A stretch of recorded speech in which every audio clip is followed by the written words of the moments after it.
Hi friends, welcome to Pendems kitchen. ఈరోజు వీడియోలో బెంగళూరులోని భగిని రెస్టారెంట్లో ఎంతో ఫేమస్ అయిన కారం దోశని ఎలా ప్రిపేర్ చేస్తారో అడిగి తెలుసుకొని మరి నేను ఇంట్లో ట్రై చేశాను. చాలా పర్ఫెక్ట్గా వచ్చింది. ఇక్కడ నేను చూపించబోయే విధంగా ఈ దోశ రెసిపీని మీరు కూడా ఒకసారి ట్రై చేసి చూడండి. దోశ చూసారు కదా, మంచి కలర్లో క్రిస్పీగా చాలా పర్ఫెక్ట్గా వస్తుంది. సో ఇక ఏ మాత్రం ఆలస్యం చేయకుండా భగిని రెస్టారెంట్లో ప్రిపేర్ చేసే ఈ క్రిస్పీ దోశని ఎలా ప్రిపేర్ చేసుకోవాలో వీడియోలోకి వెళ్ళి చూసేయండి. ఫస్ట్ మనం పర్ఫెక్ట్గా దోశల పిండిని ప్రిపేర్ చేసుకోవడం కోసం ఇలా ఒక గిన్నెని తీసుకొని ఇందులోకి 1 కప్పు మినపగుళ్ళని వేసుకోండి. నేను ఇక్కడ రైస్ కుక్కర్ కప్పుతో మినపగుళ్ళని కొలుచుకొని తీసుకున్నారు. మీరు ఇంట్లో ఉండే ఏ కప్పుతో అయినా గ్లాస్తో అయినా సరే కొలుచుకొని తీసుకోవచ్చు. నెక్స్ట్ ఇందులోకి 1 టీ స్పూన్ దాకా మెంతుల్ని, అదే కప్పుతోటి 1/2 కప్పు లావుగా ఉండే అటుకుల్ని వేసేసుకొని వీటన్నిటిని కూడా శుభ్రంగా 2-3 సార్లు కడిగేసి ఆ నీళ్ళన్నీ కూడా తీసేసి ఇందులోకి మీరు తాగే మంచినీళ్ళని పోసుకొని ఒక 5 గంటల సేపు నానబెట్టుకోవాలి. మనం పిండిని గ్రైండ్ చేసుకునేటప్పుడు ఈ నీళ్ళనే పోసుకొని గ్రైండ్ చేసుకోవాలన్నమాట. అందుకని తాగే మంచినీళ్ళని పోసుకొని నానబెట్టేసుకోండి. నెక్స్ట్ ఇప్పుడు ఇంకొక గిన్నెని తీసుకొని ఇందులోకి ఏ కప్పుతో అయితే మినపగుళ్ళను కొలుచుకొని తీసుకున్నారో అదే కప్పుతోటి 2 కప్పుల దోశల బియ్యాన్ని కానీ లేదంటే రేషన్ బియ్యాన్ని కానీ తీసుకోండి. బెంగళూరులో దోశల బియ్యం అని సపరేట్గా దొరుకుతాయి. ఈ దోశల బియ్యం ఆల్మోస్ట్ రేషన్ బియ్యం లాగానే ఉంటాయి. దోశల బియ్యం దొరకని వాళ్ళు రేషన్ బియ్యాన్ని వేసుకోవచ్చు. తర్వాత ఇందులోకి అదే కప్పుతోటి 1 కప్పు బాయిల్డ్ రైస్ని వేసుకోండి. వచ్చేసి మీకు సూపర్ మార్కెట్లో కానీ ఆన్లైన్లో కానీ ఈజీగా అవైలబుల్గా దొరుకుతాయి. కొంచెం లైట్గా ఎల్లో కలర్లో ఉంటాయి అన్నమాట. తర్వాత ఇందులోకి 1 కప్పు ఇడ్లీ బియ్యాన్ని వేసుకోండి. వీటిని ఉప్పుడు బియ్యం అని కూడా అంటారు. చిన్న గుండులాగా ఉంటాయి అన్నమాట, లావుగా ఉంటాయి. ఇవి కూడా మీకు సూపర్ మార్కెట్లో కానీ ఆన్లైన్లో కానీ దొరుకుతాయి అన్నమాట. నెక్స్ట్ ఇందులోకి 1/2 కప్పు పచ్చిశనగపప్పుని వేసుకోండి. ఇవన్నీ వేసుకున్న తర్వాత వీటిని కూడా శుభ్రంగా కడిగేసి మళ్ళీ తిరిగి ఇందులో నీళ్ళని పోసేసుకొని వీటిని ఒక 5 గంటల సేపు నానబెట్టుకోండి. ఇందులో మీరు నార్మల్ నీళ్ళనే పోసుకొని నానబెట్టుకోవచ్చు. తాగే నీళ్ళని పోసుకోవాల్సిన అవసరం ఏమీ లేదు. సో నేను ఇక్కడ 5 గంటల సేపు మినపప్పు అలాగే అటుకులు నానిన తర్వాత చూపిస్తున్నాను. చూసారు కదా, చక్కగా నానిపోయాయి. అదే విధంగా 5 గంటల ముందు మనం నానబెట్టుకున్న ఈ బియ్యం, పచ్చిశనగపప్పు చక్కగా నానిపోయాయి. ఇప్పుడు వీటిని గ్రైండ్ చేసుకోవడం కోసం ముందుగా మిక్సీ జార్లోకి మనం ముందుగా నానబెట్టుకున్న మినపప్పు, అటుకులు, మెంతుల్ని మనం నానబెట్టుకున్న నీళ్ళతో సహా వేసేసుకోండి. ముందే చెప్పాను కదా, నానబెట్టుకునేటప్పుడే మనం ఈ నీళ్ళనే వేసుకొని గ్రైండ్ చేసుకోవాలి.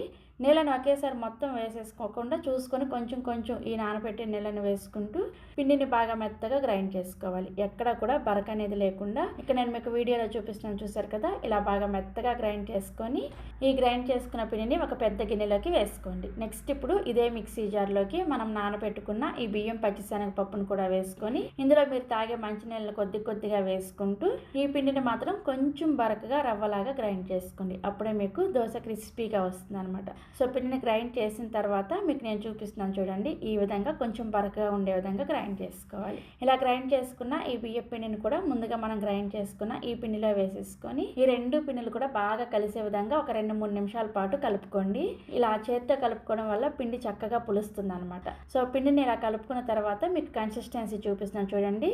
2 పిండిలు కూడా గ్రైండ్ చేసుకొని కలుపుకున్న తర్వాత కన్సిస్టెన్సీ ఈ విధంగా ఉండాలన్నమాట. ఇలా గ్రైండ్ చేసుకున్న ఈ పిండిని ఒక 8 గంటల సేపు రూమ్ టెంపరేచర్లోనే పులియబెట్టుకోవాలి. పిండిని గ్రైండ్ చేసిన వెంటనే ఫ్రిడ్జ్లో పెట్టకూడదు. ఖచ్చితంగా రూమ్ టెంపరేచర్లో పెడితేనే మీకు దోశ పర్ఫెక్ట్గా వస్తుంది అనమాట. మీరు చక్కగా ముందు రోజు నైట్కి పిండి రెడీ చేసేసుకున్నారంటే ఉదయానికల్లా మీకు దోశల పిండి రెడీ అయిపోతుంది. సో నేను కూడా ఇక్కడ ముందు రోజు నైట్ గ్రైండ్ చేసేసుకొని నెక్స్ట్ డే ఉదయాన్నే మీకు చూపిస్తాను. చూసారా, పిండి చక్కగా పొంగింది కదా. ఇలా పొంగితేనే మనకి దోశలు చాలా పర్ఫెక్ట్గా వస్తాయి, అలాగే టేస్టీగా కూడా వస్తాయి.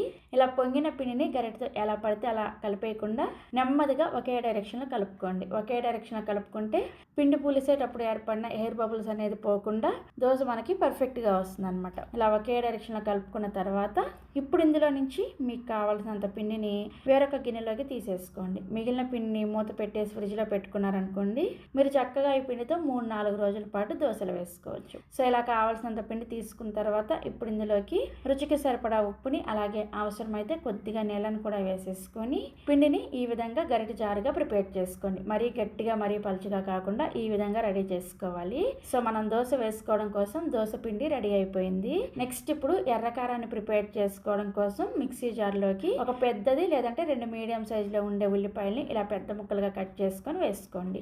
నెక్స్ట్ ఇందులోకి ఒక 8 నుంచి 10 వరకు ఎండుమిర్చిని, 10 నుంచి 12 వరకు పొట్టు తీసేసిన వెల్లుల్లి రెబ్బల్ని, రుచికి సరిపడా ఉప్పుని, అలాగే 1/2 టీ స్పూన్ దాకా జీలకర్రను కూడా వేసేసుకొని నీళ్ళేమీ వేసుకోకుండా బాగా మెత్తగా గ్రైండ్ చేసుకోండి. చూసారు కదా, ఈ విధంగా మెత్తగా గ్రైండ్ చేసుకున్న ఈ ఎర్రకారాన్ని ఒక గిన్నెలోకి తీసుకొని రెడీగా పక్కన పెట్టేసుకోండి. ఎర్రకారం రెడీ అయిపోయింది. నెక్స్ట్ ఇప్పుడు మనం దోశ వేసుకోవడం కోసం స్టవ్ మీద దోశల పెనాన్ని పెట్టేసుకొని హై ఫ్లేమ్లో దోశల పెనాన్ని బాగా వేడి చేసుకోండి. పెనం బాగా వేడైన తర్వాత ఈ విధంగా కొద్దిగా నీళ్ళని చిలకరించుకొని టిష్యూ పేపర్తో పెనాన్ని బాగా క్లీన్ చేసిన తర్వాత మంటని ఖచ్చితంగా లో ఫ్లేమ్లో పెట్టుకొని మాత్రమే దోశని స్ప్రెడ్ చేసుకోండి.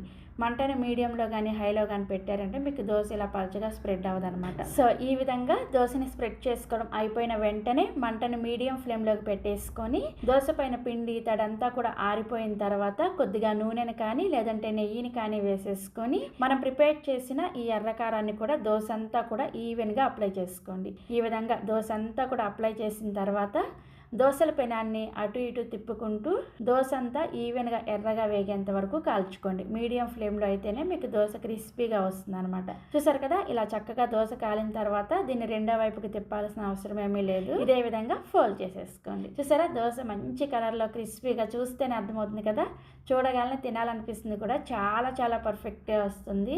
ఇక నేను చూపించిన కొలతలతోటి మీరు తప్పకుండా దోశల పిండిని రెడీ చేసుకుని దోశలు వేసుకోండి. ఇదే విధంగా మిగిలిన పిండితో దోశలు వేసేసుకోండి. సో ఇలా కావాల్సిన దోశలు వేసుకున్న తర్వాత నేనైతే ఈరోజు బొంబాయి చట్నీతో సర్వ్ చేసుకుంటున్నాను. మీలో ఎవరికైనా ఈ చట్నీ రెసిపీ కావాలి అంటే ఈ వీడియో కింద డిస్క్రిప్షన్లో లింక్ ఇస్తాను, ఒకసారి చెక్ చేయండి. అలాగే మన ఛానల్లో చాలా రకాల చట్నీ రెసిపీస్ కూడా ఉన్నాయి. మీకు ఏ చట్నీ ఫేవరెట్ అయితే ఆ చట్నీతో సర్వ్ చేసుకోండి. సో తప్పకుండా ట్రై చేస్తారు కదా, ట్రై చేసి టేస్ట్ చేసిన తర్వాత మీ ఫీడ్బ్యాక్ని నాతో షేర్ చేసుకోవడం అస్సలు మర్చిపోకండి. అలాగే మరిన్ని ఎమ్మీ అండ్ టేస్టీ రెసిపీస్ కోసం వెంటనే మన పెండెమ్స్ కిచెన్ని సబ్స్క్రైబ్ చేసేసుకోండి. Thank you.